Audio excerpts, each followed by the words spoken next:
Bonjour à toutes et à tous. Aujourd'hui je vous retrouve pour une nouvelle vidéo. J'aimerais vous parler aujourd'hui d'un personnage central de la civilisation pharaonique que j'ai nommé le pharaon. En fait je voudrais surtout vous parler justement de ce nom, de ce mot, pharaon.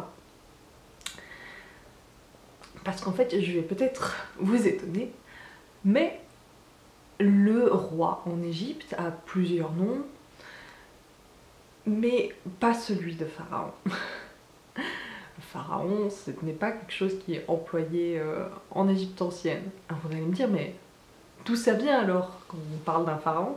C'est quand même pas un mot très courant. En fait, ça vient de la Bible, tout simplement.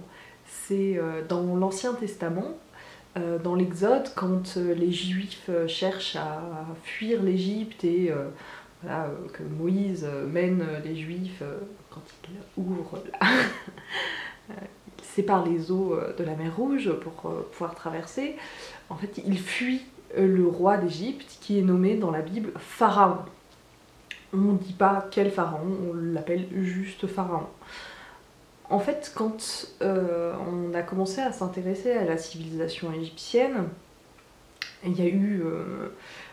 Enfin, c'était au 19e siècle. Dès le 18e, il y avait quelques voyageurs qui ont fait les touristes en Égypte, mais on a commencé à s'y intéresser de manière scientifique seulement à partir du 19e. La campagne d'Égypte de Napoléon est un moment qui est important parce que ça a permis de faire connaître cette civilisation en Occident, en France en tout cas. Mais à cette époque-là, la civilisation égyptienne était une civilisation perdue. On ne connaissait plus du tout la langue, ça faisait 1500 ans qu'elle n'existait plus, et finalement on avait très peu de connaissances sur cette civilisation. Les seules connaissances qu'on avait venaient des écrits des Grecs, il en existe quelques-uns, voilà, des Grecs qui ont parlé de l'Égypte, et également, mais justement, la Bible qui y fait mention. Et finalement, c'est resté. Alors, forcément, c'est dans la Bible, certes, mais ça n'a pas été inventé par la Bible. Il y a quand même une base égyptologique à ce nom pharaon.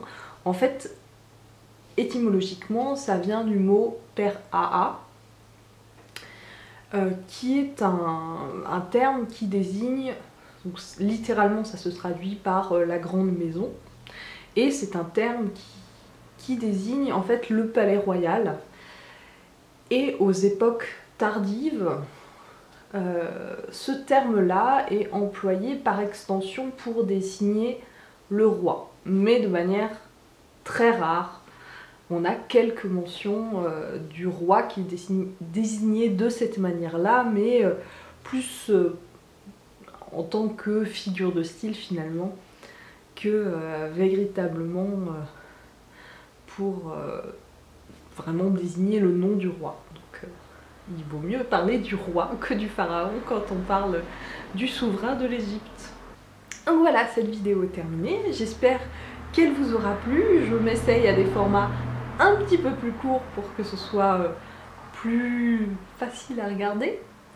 Donc si jamais ça vous a plu, si vous aimez bien ce format, n'hésitez pas de me le dire, de liker, de commenter, et bien sûr, si vous aimez bien ce que je fais, de vous abonner à ma chaîne.